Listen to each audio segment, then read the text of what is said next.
وعلى آل محمد كما صليت وعلى آل محمد اللهم رب هذه الدعوة آت محمدا الوسيلة اللهم بالإسلام. السلام علیکم ورحمۃ اللہ وبرکاتہ. الحمد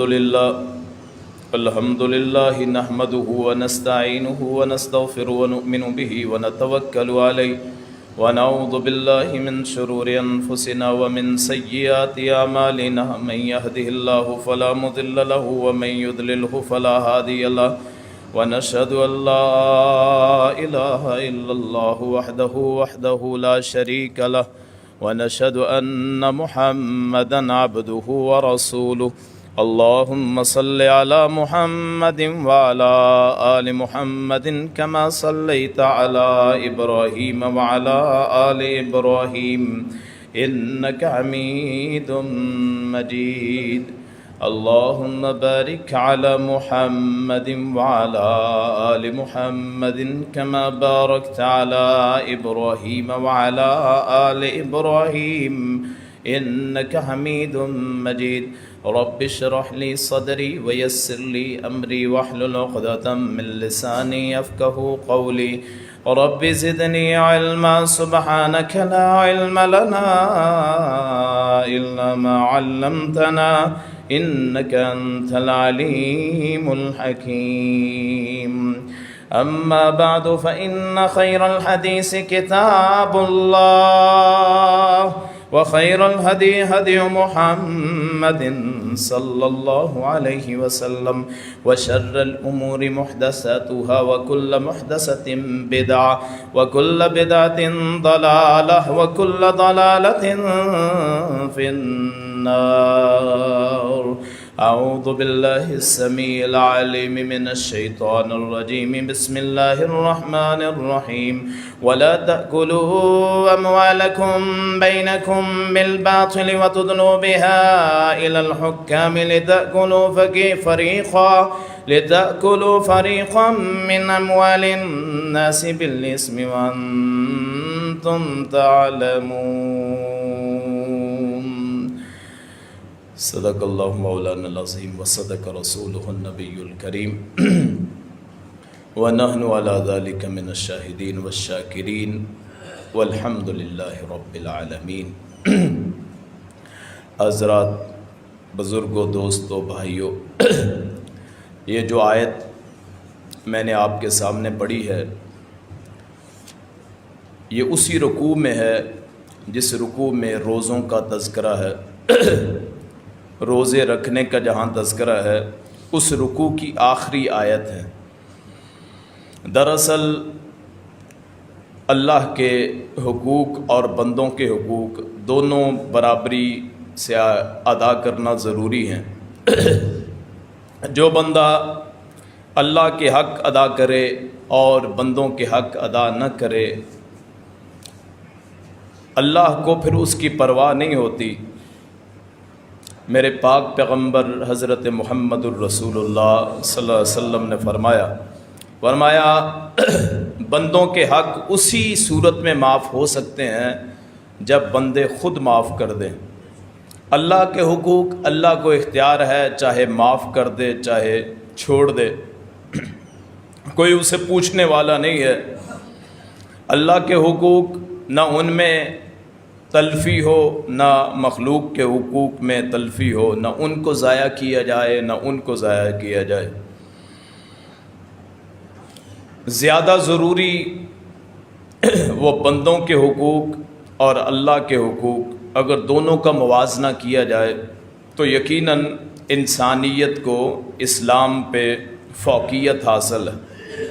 پہلے انسان پھر اسلام، انسان ہونے کے بعد ہی اسلام کا فیصلہ کیا جا سکتا ہے۔ اگر آپ نماز پڑھ رہے ہیں اور کہیں آگ لگ رہی ہے، کسی کا نقصان ہو رہا ہے، تو اس نماز کو توڑ کے اس آگ کو بجھانا چاہیے تاکہ نقصان نہ ہو۔ اس کی قضا بعد میں بھی دی جا سکتی ہے، ہو سکتا ہے وہ نقصان اتنا زیادہ ہو جائے کہ اس کی تلافی ممکن نہ ہو۔ حدیث میں آتا ہے اگر کوئی بندہ نماز کی حالت میں سانپ کو دیکھے تو وہ نماز چھوڑ کے سانپ کو پہلے مارے۔ اسی طرح آپ نے فرمایا اگر میری والدہ زندہ ہوتی اور میں نماز پڑھ رہا ہوتا تو وہ پکارتی ہے یا محمد صلی اللہ علیہ وسلم، تو میں نماز توڑ کے اپنی ماں کی آواز پہ لبیک کہتا۔ تو حقوق انسانی پہلے ہیں، حقوق اللہ بعد میں۔ یہ اور بات ہے کہ کلمہ طیبہ پڑھنے کے بعد اللہ کے حقوق پورا کرنا بھی ضروری ہے اور لوگوں کے حقوق پورا کرنا بھی ضروری ہے۔ یہ تو ممکن نہیں ہے کہ ہم اللہ کے حق تو ادا کریں اور لوگوں کے حق ماریں۔ ہم پہلی صف کے نمازی ہوں اور کسی کا حق کھایا ہو، ہم تہجد گزار ہوں اور اپنی اولاد کی تربیت نہ ہو، ہم اللہ کے حضور زکوٰۃ دینے والے ہوں لیکن کسی غریب یتیم کا مال کھایا ہو، اس زکوٰۃ کا کیا فائدہ ہے یا اس صدقے کا کیا فائدہ ہے جو کسی کا حق کھا کے ادا کیا جائے۔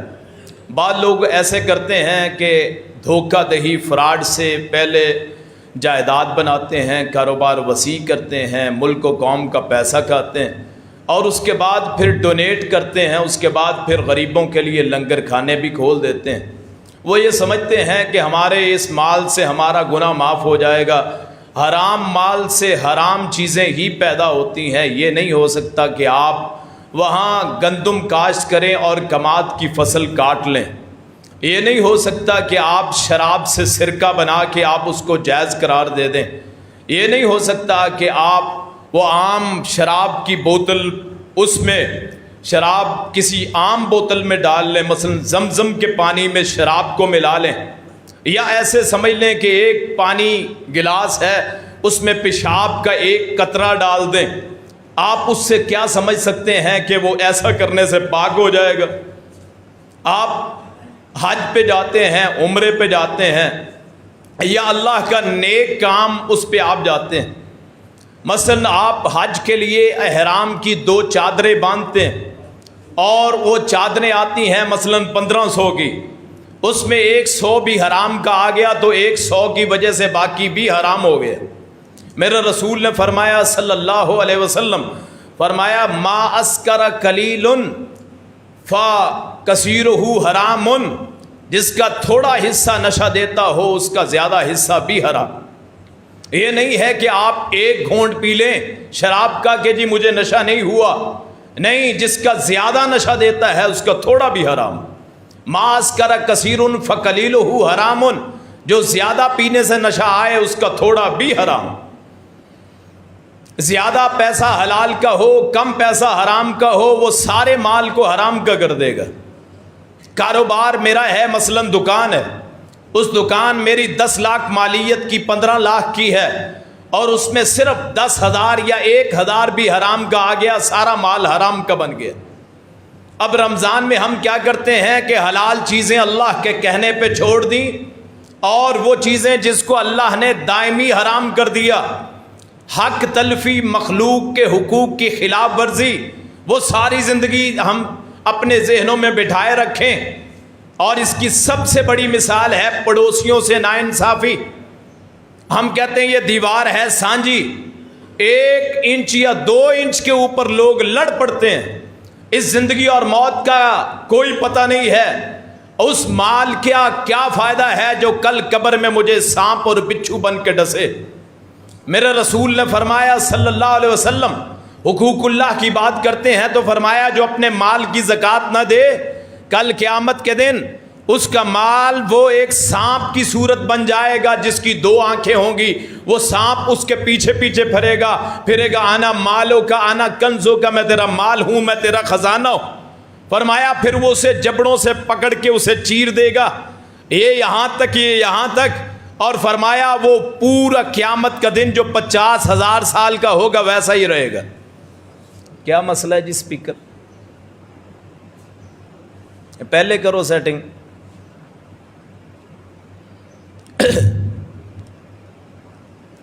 تو حقوق اللہ میں کمی کرنے والا اس کو بھی اس کا مال سانپ کی صورت میں، اور حقوق العباد میں کمی کرنے والا قبر میں سانپ پہلے آ جائیں گے. دفن ہوتے وقت لوگ خود سکھ کا سانس لیں گے کہ خس کم جہاں پاک، اللہ کا شکر ہے اس سے مخلوق کو آزادی مل گئی. میری اس موت پہ لعنت اور شرم کا باعث ہے، عار کا باعث ہے، جس میری موت سے لوگ خوش ہوں. اور میرے لیے وہ بڑی شرف اور فضیلت والی موت ہے کہ جب میں مروں تو لوگ میرے مرنے پہ غم کریں، آنسو بہائیں. یہ نہ ہو جب میری موت ہو تو لوگ خوشی سے مٹھائیاں بانٹیں کہ اللہ کا شکر ہے کہ لوگ مخلوق خدا کو آرام مل گیا، اگر زندہ رہتا پھر بھی حرام کا کام ہی کرنا تھا. وہ پڑوسی کے ساتھ جھگڑا ڈال کے کہ 25,000 کی دیوار بنی ہے، 12.5 میرا، 12.5 تیرا. وہ بڑا ہی خوش بخت آدمی ہے جو کہے تیرے حالات ماڑے ہیں، تیرے حالات تنگ ہیں، میں تیرے حصے کا حصہ ڈال دیتا ہوں. میرے رسول نے فرمایا جو بندہ کسی مخلوق میں سے کسی پہ نرمی کرے، اس کی مدد کرے، کسی مشکل حالات سے اسے نکالے، اللہ قیامت کے دن اس کی مشکلات کو کم کر دے گا. قیامت کے دن اور آج کے دن کا بڑا فرق. داڑیاں بھی رکھی ہوئی ہیں، پکے نمازی بھی ہیں، لیکن معاملات کے اتنے کچے ہیں، لوگوں کے حق ایسے کھاتے ہیں جیسے حلال سمجھتے ہوں، لوگوں کو ایسا داؤ اور پیچ لگاتے ہیں کہ لوگ حیران اور پریشان ہوں. اور لوگ کہتے ہیں اس کو مصلی رسول پہ کھڑا نہ کرو، لوگ کہیں یہ اذان نہ کہے کیوں اس نے میرا حق کھایا ہوا. یہ اس سے بڑی اور آدمی کے لیے شرم اور عار کا باعث کیا ہو سکتا ہے کہ ہم نماز پڑھتے ہوں اور لوگ ہمارے لیے بد دعائیں کرتے ہوں، ہم لوگوں کے حق کھا کے مسجدوں میں آتے ہوں اور مسجدوں کو ڈونیٹ بھی کرتے ہوں، صدقہ بھی دیتے ہوں اور لوگوں کے حق بھی مارے ہوئے ہوں.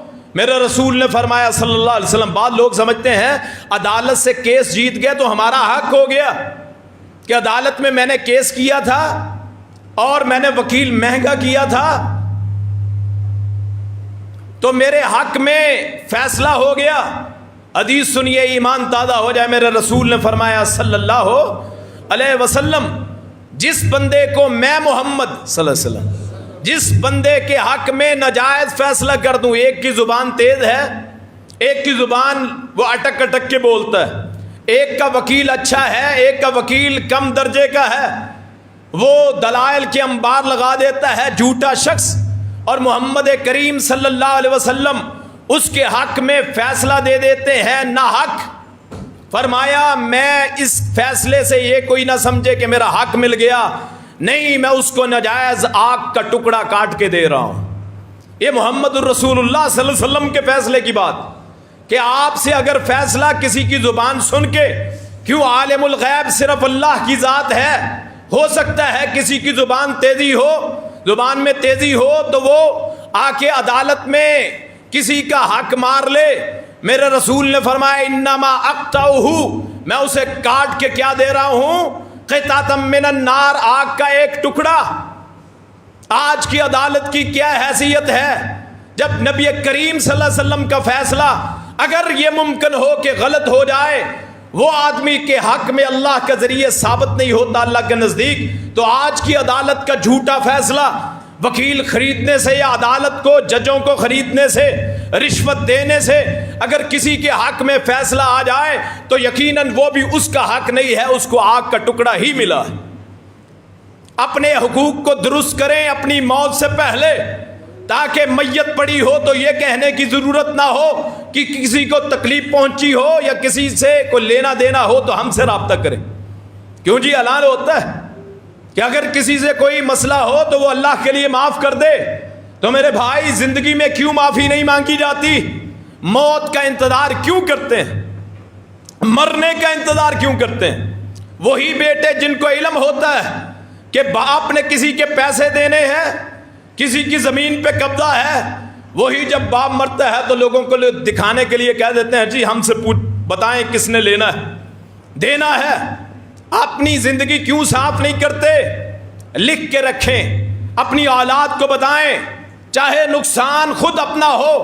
رزاق اللہ ہے، میرا مال میرا رازق نہیں ہے، میری زمین میری رازق نہیں ہے، میری دکان میرا کاروبار میرا ذمہ دارہ میرا پیسہ میرا بینک بیلنس میری اولاد میرا گھر بار میری کوٹھی میری فیکٹری میرا مال میرا اجداد میرا اسباب میرے وسائل وہ میرا رزاق نہیں ہے. مجھے پالنے والی ذات میری اللہ ہے. جب میں پیدا نہیں ہوا تھا اس وقت سے اس نے میرا رزق لکھ رکھا تھا. جب یقین آ جائے پھر آدمی کسی کا حق نہیں کھاتا ہے، آدمی کسی کو نقصان نہیں دیتا ہے. اور اس کی ابتدا ہوتی ہے ماں کی گود سے. جب بچہ باہر سے کوئی چیز اٹھا کے لائے، اگر ماں یہ کہہ دے میرا بیٹا بڑا تیز ہے تو بیٹا وہ ڈاکو یا چور بنے گا کہ ماں نے تعریف کر دی ہے. اور اگر اسی دن کان سے پکڑا ہو بیٹا کہاں سے لائے ہو تو بیٹے کو پتا ہوتا ہے کہ گھر میں میری کوئی سننے والا نہیں ہے، غلط کام نہیں کرے گا. یہاں کیا ہوتا ہے، بیٹے نے چوری کی، پولیس پکڑ کے لے گئی، اسی وقت فون کر دیا ہمارا آدمی ہے. ووٹ کن کو دیتے ہیں؟ جو تھانے کچہریوں میں جائیں ناجائز فیصلے کروائیں. کن کو سیٹیں ملتی ہیں؟ ایک شریف آدمی الیکشن کیوں نہیں جیتتا؟ وجہ یہ ہے کہ ہمارے ساروں کے دل ناپاک ہو چکے ہیں، اپنے مفادات کے اسیر ہیں اور روتے ہیں فلسطین کو. وہ تو ہزاروں لاکھوں میل دور ہے. یہاں ہم اپنے محلے میں دیکھیں کہ کن کن کے حق ہم خود مارتے ہیں. تھانہ کچہری میں چلے جائیں، دادے کا کیس ہے پوتا لڑتا ہے. کیوں جی؟ یہ حق تلفی کسی کو نظر کیوں نہیں آتی؟ پھر ہم ریلیاں بھی نکالیں، ہم تقریر بھی کریں فلسطینیوں کے حق میں. خود اپنے مسلمان بھائیوں کے غاصب، ان کے حقوق کو مارنے والے وہ تو کافر ہیں. ان کا تو عقیدہ ہے مسجد اقصیٰ کو گرا کے وہاں ہیکل سلیمانی جو حضرت سلیمان نے مسجد بنائی تھی، محل بنایا تھا، وہ ہمارا دار الخلافہ ہے، دار الحکومت ہے، وہاں پارلیمنٹ بنے گی. ان کا تو عقیدہ. ہمارا عقیدہ کیا ہے؟ ہمارا عقیدہ یہ ہے کہ حقوق اللہ پورے کرنے بھی ضروری ہیں، حقوق العباد کا خیال رکھنا بھی ضروری. ہم اپنے پہ دھیان دیں، ہم کتنا خیال کرتے ہیں اسلام کا؟ ہم نے کون سا دین کو مان رکھا ہے؟ ہم نے دین کی کتنی ہم نے شکوں پہ عمل کیا ہے؟ اور میرے رسول نے فرمایا تھا یا فاطمہ تو لا املک لکی من اللہ شیئا. اے فاطمہ، اے میرے لخت جگر، اے میرے نور نظر، اے میرے جگر کے ٹکڑے. اور یہ فاطمہ وہ ہے، فاطمہ تو بضعۃ منی. جو بندہ اے فاطمہ کو تکلیف پہنچاتا ہے، فاطمہ میرے جسم کا ٹکڑا ہے. فمن اغبظنی ومن اغبظنی اغبظ اللہ. جو فاطمہ کو تکلیف دیتا ہے، غصہ دلاتا ہے، وہ محمد کریم کو غصہ دلاتا ہے، اور جو محمد کریم کو غصے میں ڈالتا ہے وہ اللہ کو غصے میں ڈالتا ہے، اللہ کو ناراض کرتا ہے. اس فاطمہ کو اللہ کے رسول نے فرمایا تھا لا اغنی عنک من اللہ شیئا. اے فاطمہ سلینی ما شئتی من مالی. جو آج مانگنا ہے مانگ لے، جب تک محمد کریم زندہ ہے صلی اللہ علیہ وسلم. جو چیز چاہیے بیٹی میں دوں گا، لیکن کسی کا حق نہیں. ہاں کل قیامت کے دن اللہ کے حضور محمد کریم بھی اپنی بیٹی کو نہ چھڑوا سکے. کیا ہم ہیں اللہ کے رسول کے قریب؟ کیا ہم ہیں ان جیسے؟ کیا ہماری بیٹیاں حضرت فاطمہ جیسی ہیں؟ اللہ کے رسول نے دیکھا صلی اللہ علیہ وسلم حضرت حسن یا حسین کو کہ منہ میں کھجور ڈالی ہوئی. اب کھجور حلال کی ہے، زکوٰۃ کا مال ہے صدقے کا، اور آل محمد پہ صدقہ حرام. آج جتنے یہ آل رسول کہلانے والے ذرا سنیں کہ یہ صدقے سے پلے ہوئے لوگ اور یہ آستانے نذرانوں سے بنے ہوئے لوگوں کے حقوق مار کے نذرانے سمیٹ کے بکرا دے رہا ہے، کوئی جی دیگ دے رہا ہے. کیا ہے جی؟ صدقہ ہے. آل محمد پہ صدقہ حرام ہے، آل محمد صلی اللہ علیہ وسلم پہ صدقہ حرام ہے۔ میرے رسول نے وہ صدقے کے کھجور اپنے نواسے جن کو کہا تھا ان الحسن والحسین سیدہ شباب اہل الجنہ، حسن حسین جنت کے نوجوانوں کے سردار، جو ہمارے بھی سردار ہیں، ہمارے ایمان کا حصہ ہے، ایک کھجور بھی صدقے کی آگے نکلنے نہیں دی کہ محمد کریم کسی کے حقوق کو تلف نہیں فرماتے۔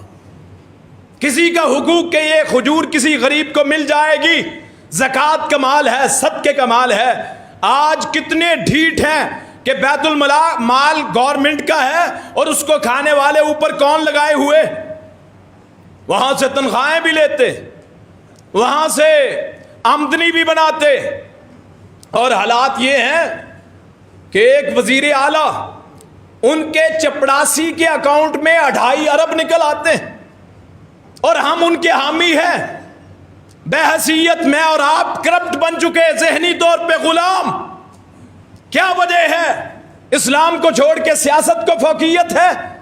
اور بات کرتے ہیں فلسطین کی، وہ تو ہیں یہودی جو سمجھتے ہیں کہ ہم چوزن پیپل ہیں، نحن ابناء اللہ واحباؤہ، ہم اللہ کے چنے ہوئے لوگ ہیں، ہم بنی اسرائیل میں سے ہیں، اسحاق کی اولاد ہیں، ابراہیم کی اولاد ہیں۔ وہ کہتے ہیں سوائے ہمارا وطن ہے فلسطین، ہمارا گریٹر اسرائیل بنے گا۔ اور ہماری حیثیت کیا ہے؟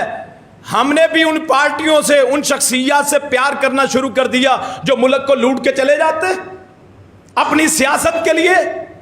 ہم ان کے حمایتی بن کے کھڑے ہو جاتے ہیں، ان کے لیے عدالتیں بھی کھل جاتی ہیں ہفتہ اتوار کو، ان کے لیے 50 روپے کے پرمٹ بھی جاری ہو جاتے ہیں۔ اربوں کے کھربوں کے لٹیرے، ملک لوٹنے والے، ہم ان کے حامی ہیں۔ اور بات کرتے ہیں فلسطین کے حقوق کی۔ میرا اور آپ کا ٹیکس کا پیسہ ہے، جو پیسہ وہ گنڈے اور سیاست کر کے ملک کے سربراہ رہ کے لوٹ کے چلے جاتے ہیں، جن کی اولاد ان کو پیدائشی سونے کے چمچ لے کے پیدا ہوئے تھے، ہندوؤں کے ملک میں، انگریزوں کے ملک میں، عیسائیوں کے ملک میں۔ ایک مسلمان کاروبار کرتا ہے، بڑا خوش ہوتا ہے، اور ملک کا پیسہ لوٹا ہوا، باپ مزدور اور اپنے حالات کیا ہیں، اربوں کے گھر میں رہتے ہیں۔ ہم اپنے ملک کے نہیں ہیں، اس ملک کو لوٹ کے کھا جاتے ہیں۔ اور تف ہے ان لوگوں پہ جو ان لوگوں کی حمایت کرتے ہیں۔ کرپٹ آدمی کی حمایت کرنے والا کرپٹ ہوتا ہے۔ من تشبہ بقوم فہوا منہم، جو بندہ کسی آدمی سے محبت کرتا ہے، کسی آدمی جیسا بننے کی کوشش کرتا ہے، کسی آدمی کی مشابہت کرتا ہے، وہ انہی میں سے ہوتا ہے۔ چھوڑیے ان پارٹیوں کو، اپنے ملک کے مخلص بنیے، اپنے اسلام کے مخلص بنیے، پھر دیکھتے ہیں کون کسی کافر، کوئی کافر کسی مسلمان کی عزت کو لوٹتا ہے، کون ہے۔ اسی لیے آج معتصم باللہ جیسا کوئی پیدا نہیں ہوا کہ پکار لگتی ہے آرمینیوں کے علاقے میں سے ایک کلے میں بند عورت کی، نے کہا واہ معتصم باللہ، اے معتصم کہاں ہو، مدد کرو۔ اور اس نے یہ نہیں کہا، وہ غیرت والے تھے، وہ مسلمان تھے، وہاں سے فوج لے کے چڑھا، پورے ملک کو فتح کر لیا۔ محمد بن قاسم پورے ہندوستان کو فتح کر گیا۔ اللہ اکبر۔ موسیٰ بن نصیر بڑی بڑے ملکوں کو فتح کرنے والے، وہ جسمانی طور پہ بھی کرپشن سے پاک، حق تلفی سے پاک، اور روحانی طور پہ بھی حق تلفی سے پاک، اللہ کے حقوق کا خیال کرنے والے، حقوق العباد کا خیال کرنے والے۔ جو بندہ حرام کا پیسہ کھاتا ہے وہ حقوق فلسطین کی بات کرتا ہے، پارلیمنٹ میں کھڑے ہو کے، اور جو لوگوں کے پیسے کھائے ہوئے سرکاری زمینوں پہ قبضے کر کے محل تعمیر کرنے والے، وہ پارلیمنٹ میں کھڑے ہو کے کہتے ہیں حقوق فلسطین، اپنے ملک کے حقوق ان کو کھاتے ہیں اور غیروں کی بات کرتے ہیں۔ وہ اپنی زمینوں پہ قبضہ کرتے ہیں، گھر میں آگ لگی ہے اور پھرتے ہیں باہر کی آگ بجھانے کے لیے، اپنے ملک کو لوٹ کے چلے گئے اور غیروں کی بات کرتے ہیں۔ اللہ پاک حق سچ سمجھنے کی توفیق عطا فرمائے، اللہ ہمیشہ سچ کا ساتھ دینے کی توفیق عطا فرمائے۔ یاد رکھیے، ایک کلمہ جب بندہ پڑھ لیتا ہے، اس کے لیے کوئی پارٹی نہیں ہوتی، میرا رسول نے فرمایا صلی اللہ علیہ وسلم کہ اگر کوئی بندہ اپنی قوم، اپنی پارٹی، اپنی عصبیت، اپنے وطن کی بات کرتا ہے اور ناجائز بات کرتا ہے، فرمایا اس کا حال اس اونٹ جیسا ہے جس اونٹ کو کسی گڑھے میں گرا دیا جائے، کنویں میں، اور اس کو اس کی دم سے پکڑ کے باہر کھینچا جا رہا ہو۔ جو بندہ حق کی بات نہ کر سکے، جی میری پارٹی کا بندہ ہے، جو بندہ محلے میں اس کے پڑوسی اس سے محفوظ نہ ہو شرارتوں سے، فرمایا وہ بندہ مومن نہیں ہے جس کا پڑوسی اس کی شرارتوں سے محفوظ نہ ہو۔ میرا رسول نے فرمایا، حضرت جبریل نے مجھے وصیت کی، اتنی وصیت کی، ما زال جبریل یوصینی فی جیرانی، اتنی مجھے وصیت کی، مجھے خطرہ ہوا کہیں اس کو میرا وارث نہ بنا دے، انہ سیورثہ، اتنا مجھے وصیت کرتے رہے، پڑوسی پڑوسی پڑوسی پڑوسی۔ اور ایک روایت میں آتا ہے، آدمی کا پوچھنا ہو کہ بندہ کیسا ہے تو پڑوسیوں سے پوچھو بندہ کیسا ہے۔ اگر پڑوسی کہہ دے بندہ اچھا ہے تو سمجھ لیجیے یہ بندہ اچھا ہے، اگر پڑوسی کہہ دے کہ بندہ اچھا نہیں ہے تو فرمایا یہ مت سمجھو کہ بندہ اچھا ہے۔ میرا رسول نے فرمایا صلی اللہ علیہ وسلم، ایک صحابی آگے کہتا ہے، بلکہ لوگوں نے کہا کہ جی ایک عورت ہے، بڑا نماز پڑھتی، تہجد گزار بھی ہے، صدقہ خیرات بھی کرتی، لیکن اس کے پڑوسی اس کی زبان سے تنگ ہیں، وہ گالی سے، چغلی سے، حسد سے، بغض سے پڑوسیوں کے دل دکھاتی ہے۔ میرا رسول نے فرمایا ہی فی النار، وہ آگ میں جائے گی۔ اور ایک عورت کے بارے میں آیا کہ وہ بس صرف فرض نماز پڑھتی ہے، کبھی کوئی پنیر کا ایک ٹکڑا اللہ کے راستے میں دے دیتی ہے، لیکن اس کے پڑوسی اس سے خوش ہیں، تو میرا رسول نے فرمایا ہی فی الجنہ، وہ جنت میں جائے گی۔ ہم اور میں دیکھیں، اور یہاں حقوق کی بات کرتے ہیں، لوگوں نے جادو کروائے ہوئے، لوگوں نے جادو کروائے سگا بھائی سگے بھائی پہ، حسد کی نظر، مکان اچھا بن گیا نظر لگا دو، جادو کروا دو۔ اور میں نے ایک تعویذ دیکھا، اس میں لکھا یا شیطان العظیم، مسلمان نے تعویذ ڈالا ہے، اور جس نے لکھ کے دیا ہے وہ کہتا ہے عظیم شیطان، مدد شیطان سے۔ یہ جتنے بنے ہوئے ہیں سارے حقوق کے تلفی کرنے والے۔ کون سی قانون بنے گا کہ ان عاملوں کے کبوں کو اکھاڑ دیا جائے؟ یہ آپ کے سامنے درویش ہیں، دراصل یہ انسانیت کے قاتل ہیں۔ ایک جگہ میں نے جمعہ پڑھایا تو جمعے کے بعد ایک بندہ بیٹھ گیا میرے پاس، کہتا جی مولوی صاحب میں نے کئی بندے مارے ہیں، جادو کے ذریعے میں کالا علم کرتا تھا، اب توبہ کر لی، لیکن آج بھی مجھے سکون نہیں ہے۔ میں نے کئی لوگ پاگل کر دیے، پتلے بنا کے انسان کے، جس پہ جادو کرنا ہو، پتلا بنا کے اس میں سوئیاں لگا کے، پھر اس کے عمل کر کر کے وہ تڑپ تڑپ کے مر جاتا ہے۔ میرا رسول نے فرمایا الساحر کافر، فرمایا جادوگر کافر ہے، کرنے والا بھی کافر ہے، کروانے والا بھی کافر۔ فرمایا جس نے کسی کی دنیا خراب کی اللہ اس کی آخرت خراب کر دے گا، اس کی موت نہیں آئے گی کہ وہ اپنا انجام دیکھ لے گا۔ آج میں اپنے بھائی کو تکلیف میں رکھتا ہوں، یاد رکھیے میری موت اتنی مشکل ہوگی، یا مجھے پتا ہوگا یا میرے اللہ کو پتا، جان نہیں نکلتی۔ یاد رکھیے جو کسی کا حق مارتا ہے اسی سے آ جائیے کسی یتیم کا مال کھانا۔ قرآن کہتا ہے ان الذین یأکلون اموال الیتامی ظلما انما یأکلون فی بطونہم نارا، جو بندہ کسی یتیم کا مال ظلم سے کھاتا ہے، بھتیجا بھانجا، چھوٹی عمر میں باپ فوت ہو گیا، جائیداد میرے پاس آ گئی، میرے بھتیجے میرے بھانجے میرے کنٹرول میں، اور میں نے اپنی اولاد کا بھی سوچتے ہوئے اپنی اولاد کو بھی اس میں سے پال دیا۔ فرمایا آگ میں کیا کھاتا ہے؟ جہنم کی آگ، جہنم کی آگ۔ کسی بندے نے پوچھا یا رسول اللہ میرا دل بڑا سخت ہے، فرمایا کسی یتیم کے سر پہ ہاتھ پھیرا کر تیرا دل نرم ہو جائے گا، اور اس کا مال کھاؤ گے اللہ پکڑ کرے گا۔ جب اللہ کی ان اللہ قوی شدید العقاب، اللہ جب پکڑ کرتا ہے پھر بڑی سخت پکڑ کرتا ہے، پھر جب اللہ کی پکڑ آتی ہے پھر بچت نہیں ہوتی، اور دنیا میں تو ضمانتیں ہو جاتی ہیں، اللہ کے سامنے ضمانتیں لینے والا کوئی نہیں ہوتا۔ من ذا الذی یشفع عندہ الا باذنہ، کوئی چھڑانے والا نہیں۔ یہاں بھائیوں کے حقوق کھا کے بیٹھے، یتیموں کے حقوق کھا کے بیٹھے ہیں، بہنوں کا حق کھا کے بیٹھے۔ اب یہ وراثت کا ہی مسئلہ دیکھ لیں کہ گھر ہے 10 مرلے کا، 2 بھائی ہیں 2 بہنیں، آپ جہیز نہ دیں، آپ جہیز نہ دیں، خرچ زیادہ نہ کریں، سادہ سے رخصتی کر دیں، لیکن یہ نہیں ہے کہ میں نے جہیز دیا تھا اس لیے جائیداد میں سے حصہ نہیں دینا۔ اور وہ بہنیں بھی نجائز کرتی ہیں، فلاں میں نے چیز لینی ہے جہیز میں، فلاں چیز لینی، وہ گھر والے کر دیتے ہیں۔ جب حصے کی باری آتی ہے وہ کہتے ہیں دیکھا مانگا تھا نا اس وقت، ہم نے اس کے بدلے میں، جائیداد کے بدلے میں تجھے 10 لاکھ کا جہیز دیا تھا۔ اور یہاں پھر ایک اور میں بات کہہ دوں، کسی کی اولاد نافرمان ہو جائے، وہ کہتا ہے جی اس کو میں نے آگ کر دیا۔ آگ ہے معاملات سے، حقوق سے آگ نہیں کر سکتے۔ جو حصہ بنتا ہے اس نافرمان بیٹے کو بھی ملے گا، کیوں؟ وہ میرا نطفہ ہے، میرا بیٹا ہے، اس کے نام کے ساتھ میرا نام لگے گا۔ میں 1 انچ زمین بھی کسی کو نہیں دے سکتا۔ اگر زندگی میں تحفہ دینا ہو، یہ تو ہے جائیداد میں، زندگی میں تحفہ دینا ہو تو سب کو ایک جیسا، بیٹی ہو یا بیٹا، تمام کو اگر تحفہ دینا ہے۔ اور اگر آدمی وصیت کرنا چاہے کہ میں نے اپنے ایک بیٹے کو چونکہ میری خدمت کرتا ہے اس کو زیادہ دینا ہے، تو وصیت میں 1 ثلث دے سکتا ہے، 1 ثلث۔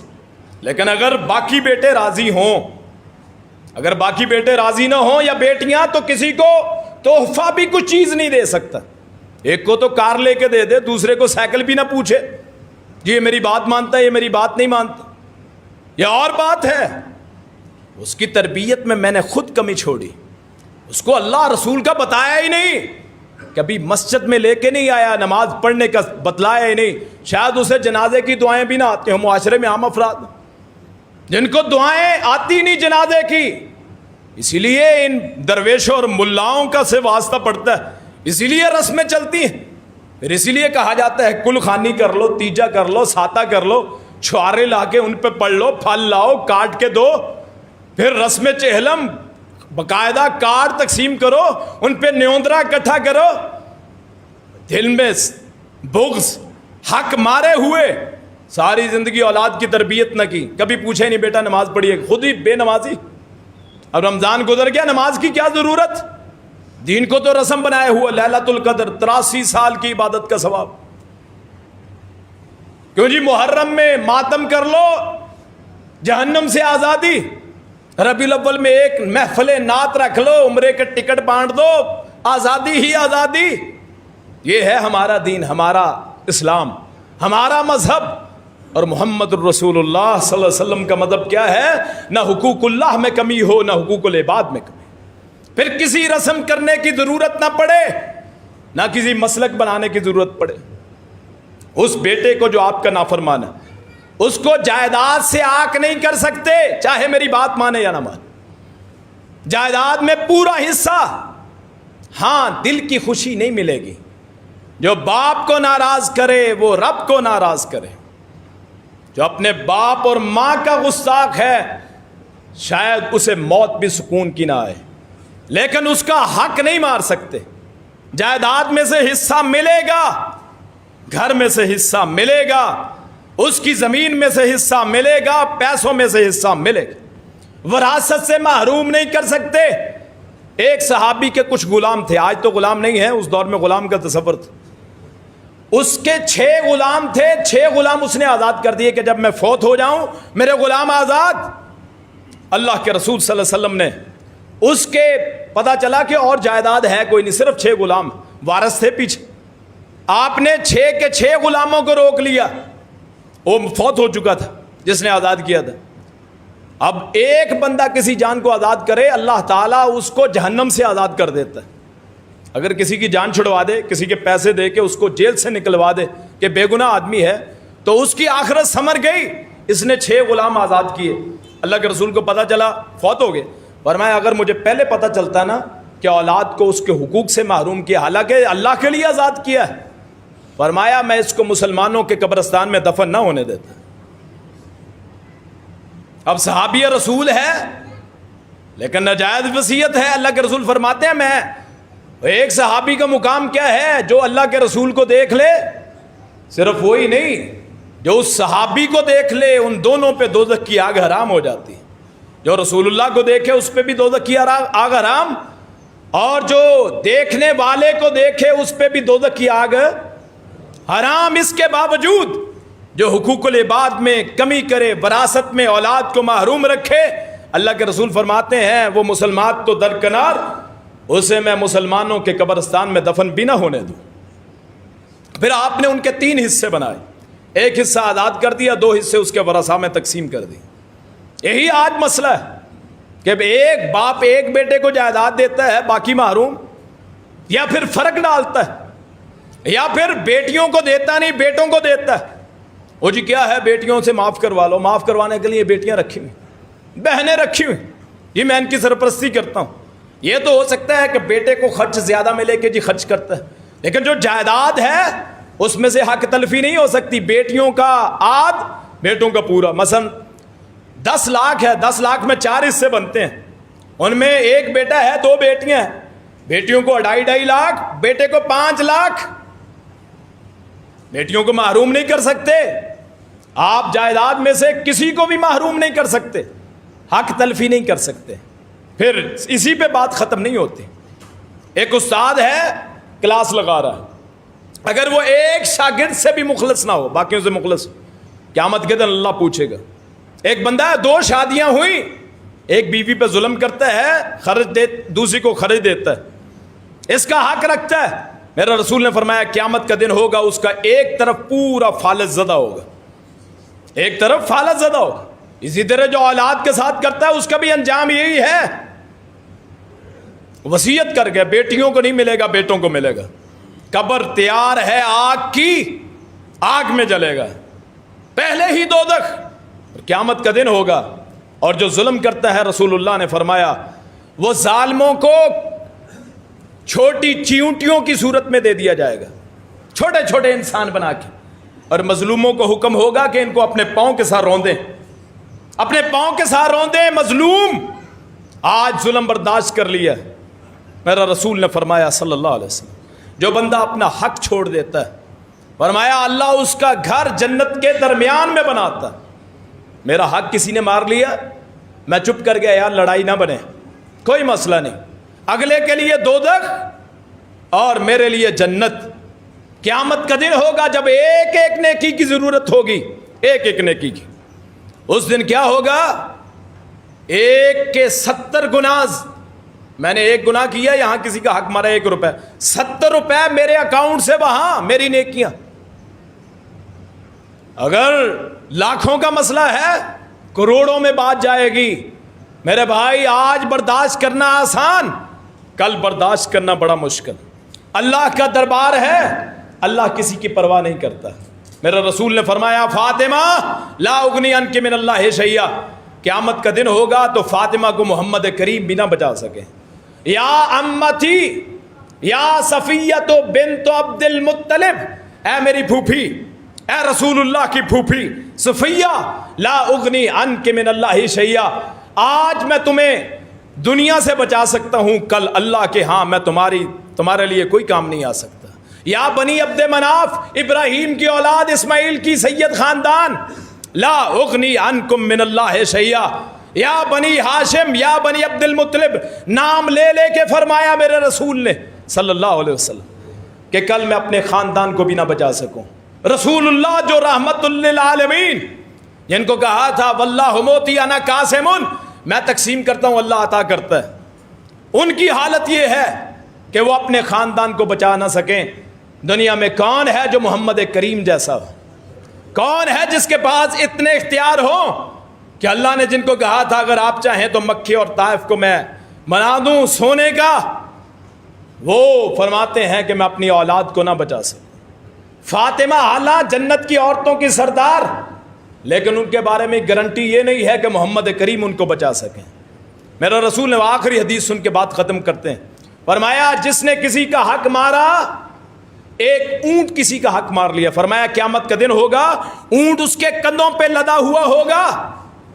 فرمایا جس نے کسی کا ایک جانور بکری، یہ لفظ ہے حدیث کے، شاتن، کسی کا کھایا ہو، قیامت کا دن ہوگا وہ جانور اس کے کندھوں پہ ہوگا۔ جس نے گائے کا نقصان کیا اور جس نے پوری زمین پہ قبضہ کر لیا، وہ پوری زمین کا توق اس کی گردن میں ہوگا، گردن میں ہوگا۔ فرمایا قیامت کا دن ہوگا، فرمایا اپنے لوگ پسینوں میں ڈوبے ہوئے، کسی کا حق تھوڑا کھایا ہے ٹخنوں تک، کسی کا زیادہ کھایا ہے گھٹنوں تک، کسی کا اس سے زیادہ کھایا ہے کمر تک، کسی کا اس سے زیادہ کھایا ہے کندھوں تک۔ بعض ہوں گے جن کو لگام ڈالی جائے گی پسینے کی، اپنے پسینے میں ڈبکیاں کھا رہے ہوں۔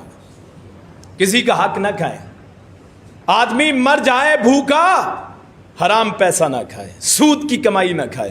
کچھ بہت سارے نکات رہتے ہیں، جوئے پہ آج بیان کرنا تھا، سود پہ بیان کرنا تھا بہت سارا۔ اللہ پاک مجھے بھی آپ کو بھی حق تلفی سے محفوظ فرمائے، اللہ پاک دنیاوی معاملات ان میں درستگی فرمائے، اللہ پاک جتنے بھی حقوق العباد کے مسئلے ہیں آج حل کرنے کی توفیق عطا فرمائے، آج معاف کروا لیں، جس کا حق دینا ہے اس کو حق دے دیں۔